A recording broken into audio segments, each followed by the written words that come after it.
আসসালামু আলাইকুম। এখনকার সংবাদে আপনাদেরকে স্বাগত জানাচ্ছি। শুরুতেই থাকছে সংবাদ শিরোনামের পরে থাকছে বিস্তারিত সংবাদ। ঢাকা বিশ্ববিদ্যালয়ের অধীনে থাকছে না 7 কলেজ। একে অপরের বিরুদ্ধে আঘাত করে কথা বলবে না ইসলামী আন্দোলন ও বিএনপি। জামিন পাওয়ার পর পরিমণি বললেন ন্যায় বিচার পেয়েছি।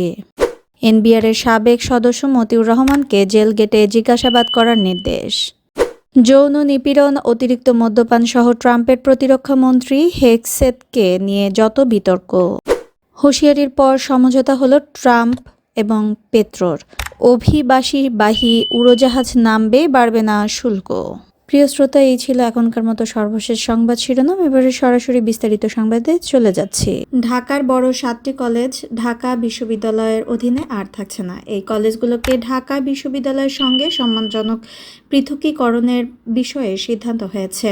2024-25 সেশন থেকে সরকারি এই 7 কলেজের শিক্ষার্থীদের আর ঢাকা বিশ্ববিদ্যালয়ের অধীন ভর্তি করা হবে না। আজ সোমবার 7 কলেজের অধ্যক্ষদের সঙ্গে ঢাকা বিশ্ববিদ্যালয়ের উপাচার্যের বৈঠকে এ সিদ্ধান্ত হয়। বৈঠক শেষে লিখিত বক্তব্য ঢাকা বিশ্ববিদ্যালয়ের উপাচার্য অধ্যাপক নিয়াজ আহমেদ এসব কথা জানান। জরুরি বৈঠক শেষে উপাচার্যের কার্যালয় সংলগ্ন অধ্যাপক আব্দুল মতিন চৌধুরী ভার্চুয়াল শ্রেণীকক্ষে সংবাদ সম্মেলন করা হয়। সেখানে ঢাকা বিশ্ববিদ্যালয়ের উপাচার্য নিয়াজ আহমেদ খান লিখিত বক্তব্য পড়ে শোনান। সভায় যেসব সিদ্ধান্ত গৃহীত হয়েছে তা হলো: ঢাকা বিশ্ববিদ্যালয়ের সঙ্গে অধিভুক্ত সরকারি 7 কলেজের সম্মানজনক পৃথককরণের বিষয়ে সিদ্ধান্ত নেওয়া হয়েছে। 2. সরকারি 7 কলেজের শিক্ষার্থীদের ভর্তি কার্যক্রম পরিচালনা সংক্রান্ত পূর্ববর্তী সিদ্ধান্ত পরিবর্তন করে 1 বছর এগিয়ে এনে এবছর থেকে অর্থাৎ 2024-25 শিক্ষাবর্ষ থেকে ঢাকা বিশ্ববিদ্যালয়ের অধীন ভর্তি না নেওয়ার ব্যাপারেও সিদ্ধান্ত গৃহীত হয়েছে।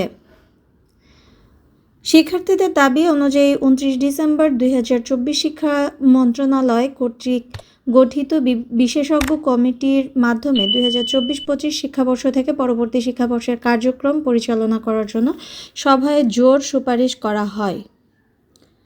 2024-25 শিক্ষাবর্ষ থেকে শিক্ষার্থীদের দাবি অনুযায়ী আসন সংখ্যা, ভর্তি ফি নির্ধারণ সহ যাবতীয় বিষয়ে মন্ত্রণালয় কর্তৃক গঠিত বিশেষজ্ঞ কমিটি সিদ্ধান্ত গ্রহণ করবে। যেসব শিক্ষার্থী বর্তমানে ঢাকা বিশ্ববিদ্যালয়ে চলমান শিক্ষা কার্যক্রমের অধীনে রয়েছেন তাদের ক্ষেত্রে বিশ্ববিদ্যালয় প্রশাসন দায়িত্বশীল থাকবে যাতে তাদের শিক্ষা জীবন কোনোভাবেই ক্ষতিগ্রস্ত না হয়। সংবাদ সম্মেলনে উপাচার্যের সঙ্গে ছিলেন 2 সহ উপাচার্য মামুন আহমেদ ও সাইমা হক বিদিশা, কোষাধ্যক্ষ জাহাঙ্গীর আলম চৌধুরী, প্রক্টর সাইফুদ্দিন আহমেদ প্রমুখ। সংবাদ সম্মেলনের শুরুতেই উপাচার্য বলেন, লিখিত বক্তব্যের বাইরে এই মুহূর্তে অন্য কোনো বক্তব্য না থাকায় কোনো প্রশ্ন নেওয়া হচ্ছে না। তবু সংবাদ সম্মেলনের পর সাংবাদিকেরা উপাচার্যের কাছে জানতে চান 7 কলেজের শিক্ষার্থীদের পক্ষ থেকে সহ উপাচার্য মামুন আহমেদের পদত্যাগের যে দাবি তোলা হয়েছে সে বিষয়ে বিশ্ববিদ্যালয় প্রশাসন কী ভাবছে। উপাচার্য এই প্রশ্নের কোনো উত্তর দেননি। তিনি সবাইকে ধন্যবাদ দিয়ে চলে যান। তার সঙ্গে অন্য শিক্ষকেরাও চলে যান। ইসলামী আন্দোলনের আমিরের সঙ্গে বিএনপির মহাসচিবের বৈঠকে তারা ফ্যাসিবাদ বিরোধী শক্তিগুলোর পরস্পর আঘাত করে কথা না বলা সহ 10টি বিষয়ে একমত হয়েছেন। বৈঠক শেষে মির্জা ফখরুল হক ইসলাম যৌথ সিদ্ধান্তগুলো পড়ে শোনান। বৈঠকে সিদ্ধান্তগুলো হলো: আধিপত্যবাদ, সম্প্রসারণবাদ ও সাম্রাজ্যবাদ মুক্ত, স্বাধীন, সার্বভৌম, টেকসই গণতান্ত্রিক কল্যাণ রাষ্ট্র গঠনে জাতীয় ঐক্য গড়ে তোলা, দুর্নীতিবাজ, সন্ত্রাসী, খুনি ও অর্থ পাচারকারীদের দ্রুত বিচারের আওতায় এনে দৃষ্টান্তমূলক শাস্তির ব্যবস্থা করা, ভোটাধিকার সহ মানবাধিকার রক্ষায় জাতীয় ঐক্যমত গড়ে তোলা, ন্যূনতম প্রয়োজনীয় সংস্কার শেষ করে দ্রুত সময়ের মধ্যে সুষ্ঠু ও গ্রহণযোগ্য নির্বাচনের ব্যবস্থা করা, দ্রব্যমূল্যের ঊর্ধ্বগতি রোধ এবং অধিকার বঞ্চিত মানুষের অধিকার প্রতিষ্ঠিত করা এবং আইন শৃঙ্খলা পরিস্থিতি স্বাভাবিক করে নিয়ে আসা। এছাড়া বিএনপি মহাসচিব ও ইসলামী আন্দোলনের আমির ঐক্যমতে পৌঁছে ঘোষণা দেন যে আওয়ামী ফ্যাসিবাদ বিরোধী সব শক্তিকে নিয়ে দেশ পুনর্গঠনে ঐক্যবদ্ধভাবে কাজ করব। ফ্যাসিবাদ বিরোধী শক্তিগুলো একে অপরের বিরুদ্ধে আঘাত করে কথা বলবো না। আগামীতে যাতে আওয়ামী লীগের মতো আর কোনো ফ্যাসিবাদী শক্তি ক্ষমতায় আসতে না পারে সে ব্যাপারে রাজনৈতিকভাবে ঐক্যবদ্ধ থাকব। ইসলামী শরিয়া বিরোধী কোনো সিদ্ধান্ত নেব না এবং ইসলামী বিরোধী কোনো কথা কেউ বলবো না। বর্তমানে প্রশাসনে বিদ্যমান আওয়ামী ফ্যাসিবাদীদের দোসরদের দ্রুত অপসারণ করার বিষয়েও দল দুটির শীর্ষ নেতারা একমত হয়েছেন। মির্জা ফখরুল বলেন, আজকে অত্যন্ত একটি গুরুত্বপূর্ণ সভা অনুষ্ঠিত হয়েছে ইসলামী আন্দোলনের আমির সৈয়দ রেজাউল করিমের সঙ্গে। এই আলোচনায় আমরা মোটামুটি যে বিষয়গুলোতে ঐক্যমত পৌঁছেছি সেগুলো হলো এই। পরে সৈয়দ রেজাউল করিম বলেন, দেশ, মানবতা এবং রাজনীতির ব্যাপারে আমাদের সঙ্গে যে আলোচনা হয়েছে, বিএনপির মহাসচিব যেগুলো উপস্থাপন করেছেন সেটা আমাদের একই কথা। আমরা আলোচনান্তে এ বিষয়গুলোতে ঐক্যমতে পৌঁছেছি এবং আপনারা গণমাধ্যম সহযোগিতা কামনা করছি। আমরা যেন সুন্দর একটা দেশ ভবিষ্যতে গঠন করতে পারি সে ব্যাপারে আপনাদের সহযোগিতা এবং আন্তরিকতাও আমরা চাচ্ছি। সাংবাদিকদের প্রশ্নের জবাবে চরমোনাইয়ের পীর বলেন, আমরা দ্রুত সময় শব্দটি ব্যবহার করেছি এবং বেশি সময়টা না নিয়ে সেই যৌক্তিক সময়টা আমরা বলেছি 1 থেকে 1.5 বছরের মধ্যে। এরকম একটা কথা আমরা বলেছি। আজ সোমবার দুপুর 12:15টার দিকে বিএনপির মির্জা ফখরুল ইসলাম আলমগীর পুরানা পল্টনে ইসলামী আন্দোলনের কেন্দ্রীয় কার্যালয়ে যান। তিনি ইসলাম আন্দোলনের আমির চরমোনাইয়ের পীর সৈয়দ মোহাম্মদ রেজাউল করিমের সঙ্গে বৈঠক করেন। এ সময় বিএনপির মহাসচিবের সঙ্গে দলের ভাইস চেয়ারম্যান বরকতুল্লাহ উপস্থিত ছিলেন। তারা সেখানে চরমোনাইয়ের পীরের সঙ্গে মধ্যাহ্নভোজে অংশ নেন। ইসলামী আন্দোলনের কেন্দ্রীয় সহ প্রচার ও দাওয়াহ বিষয়ক সম্পাদক শহীদুল ইসলাম কবির প্রথম আলোকে জানান, চরমোনাইয়ের পীর সৈয়দ রেজাউল করিমের সঙ্গে বৈঠকে উপস্থিত ছিলেন ইসলামী আন্দোলনের জ্যেষ্ঠ প্রেসিডিয়াম সদস্য সৈয়দ মোসাদ্দেক বিল্লাহ আল মাদানী, মহাসচিব মাওলানা ইউনুস আহমদ, প্রেসিডিয়াম সদস্য আশরাফ আলী আকন, জ্যেষ্ঠ যুগ্ম মহাসচিব গাজী আতাউর রহমান ও যুগ্ম মহাসচিব ইমতিয়াজ আলম। গতকাল রোববার ইসলামী আন্দোলনের পক্ষ থেকে গণমাধ্যমে পাঠানো এক সংবাদ বিজ্ঞপ্তিতে বিএনপির মহাসচিবের সঙ্গে বৈঠকের তথ্য জানানো হয়। সাদা রঙের একটি প্রাডো গাড়িতে করে আজ সোমবার 7 সকালে ঢাকার চিফ জুডিশিয়াল ম্যাজিস্ট্রেট আদালতে প্রাঙ্গণে আসেন চিত্রনায়িকা পরীমণি। লিফটে করে আইনজীবীদের সঙ্গে পরীমণি সিজিএম আদালতের 7 তলার এজলাস কক্ষে যান। মারধর ও হত্যার চেষ্টার অভিযোগে ব্যবসায়ী নাসির ইউ মাহমুদের দায়ের করা মামলায় সকাল 10টার দিকে সিজিএম আদালতে আত্মসমর্পণ করে জামিন চান পরীমণি। আদালতের শুনানিতে পরীমণির জামিনের পক্ষে যুক্তি তুলে ধরেন তার আইনজীবী নীলাঞ্জনা রিফাত। শুনানি নিয়ে আদালত পরীমণির জামিন মঞ্জুর করেন। পরীমণি আদালত কক্ষের বেঞ্চে বসে পড়েন। জামিননামা লিখতে শুরু করেন তার আইনজীবী। জামিননামায় পরীমণির পক্ষে 2 জন জামিনদার স্বাক্ষর করেন। এরপর পরীমণি আদালত ভবনের নিচতলায় নেমে আসেন। আদালত ভবনের নিচতলায় দাঁড়িয়ে সাংবাদিকদের সঙ্গে কথা বলেন পরীমণি। তিনি বলেন, আমি খুব খুশি যে আপনাদের এত ভালোবাসা পেয়েছি। আমি বিশ্বাস করি আদালতের কাছ থেকে ন্যায় বিচার পাব। আজ আমি আদালতের কাছ থেকে ন্যায় বিচারও পেয়েছি। জামিন পাওয়ার পর পরীমণির ভেরিফাইড ফেসবুক পেজে একটি পোস্ট দেওয়া হয়। এতে লেখা হয়েছে, আলহামদুলিল্লাহ। ব্যবসায়ী নাসিরের দায়ের করা মামলায় গতকাল রোববার পরীমণির বিরুদ্ধে অভিযোগ গঠন করেন আদালত।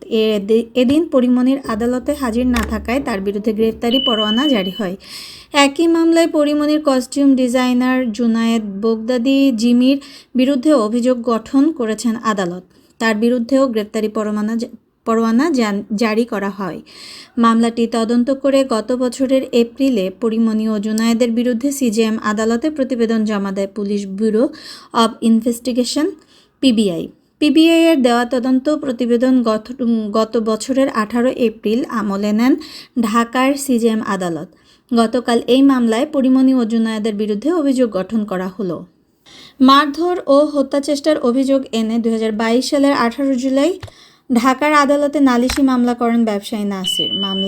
মামলায় তিনি অভিযোগ করেন 2021 সালের 8 জুন পরিমণি ও তার সহযোগীরা সাভারের বোট ক্লাবে ঢুকে ওয়াশরুম ব্যবহার করেন, পরে ক্লাবের ভেতরে বসে অ্যালকোহল পান করেন। দিবাগত রাত 1:15 দিকে ক্লাব ত্যাগ করার সময় পরিমণি তাকে ডাক দেন।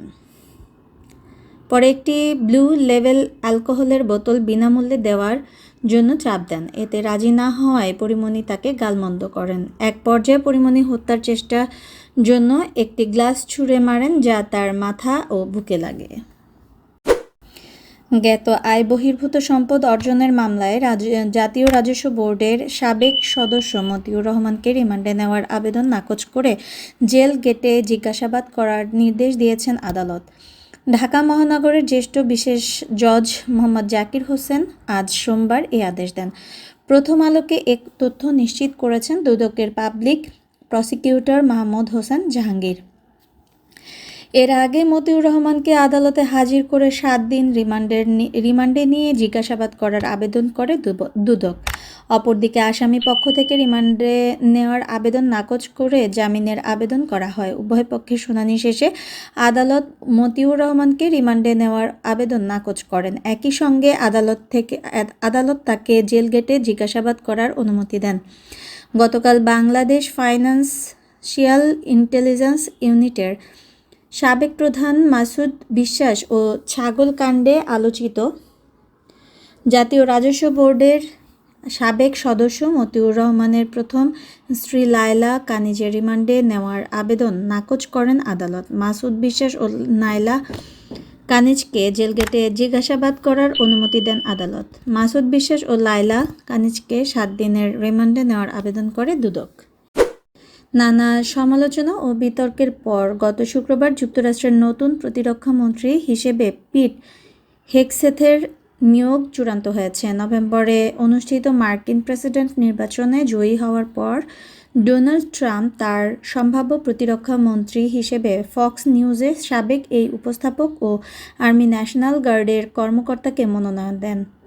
তবে এরপর থেকে তার বিরুদ্ধে একের পর এক অভিযোগ উঠতে থাকার প্রেক্ষাপটে কংগ্রেসের উচ্চকক্ষ সিনেটের ভোটাভুটিতে হেগসেথের নিয়োগ চূড়ান্ত হবে কিনা তা নিয়ে অনিশ্চয়তা তৈরি হয়। অনেক চড়াই উতরাই পেরিয়ে অবশেষে তার নিয়োগ চূড়ান্ত হয়েছে।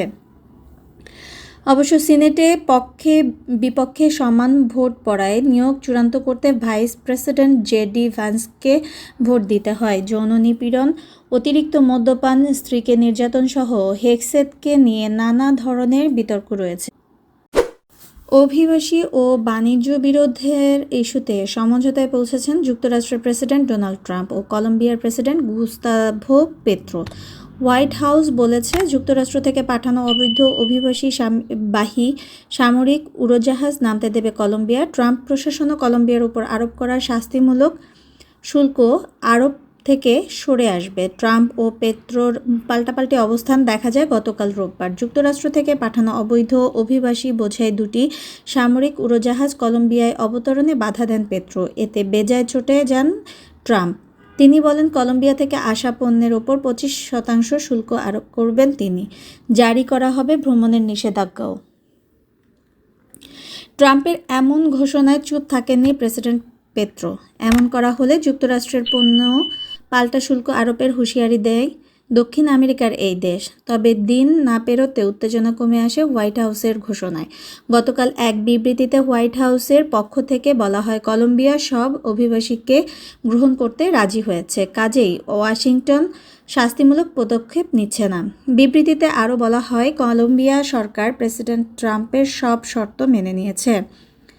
এর মধ্যে যুক্তরাষ্ট্র থেকে সামরিক উড়োজাহাজে কলম্বিয়ায় ফেরা সব অবৈধ অভিবাসীকে কোনো বিধিনিষেধ বা দেরি ছাড়া ফেরানো বিষয়টিও হয়েছে।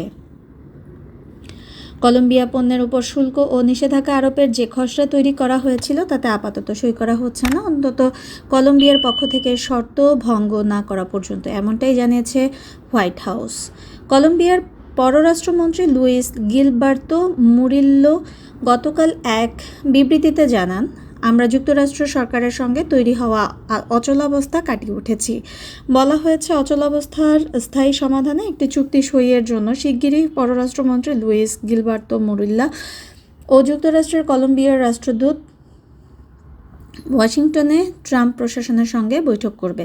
কলম্বিয়া দক্ষিণ আমেরিকার দেশগুলোর মধ্যে যুক্তরাষ্ট্রের তৃতীয় বৃহত্তম বাণিজ্য অংশীদার। দেশটি যুক্তরাষ্ট্রের বাজারে আমদানি করা কফির 20% যোগানদাতা।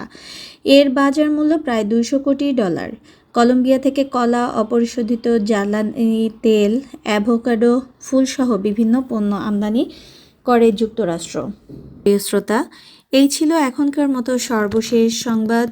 আবার নতুন সংবাদ নিয়ে আপনাদের সামনে হাজির হব। সে পর্যন্ত ভালো থাকবেন। আল্লাহ হাফেজ। প্রিয় শ্রোতা, ভিডিওটি ভালো লেগে থাকলে চ্যানেলটিতে সাবস্ক্রাইব করুন, লাইক, কমেন্ট, শেয়ার করে চ্যানেলটির সাথে থাকুন। ধন্যবাদ।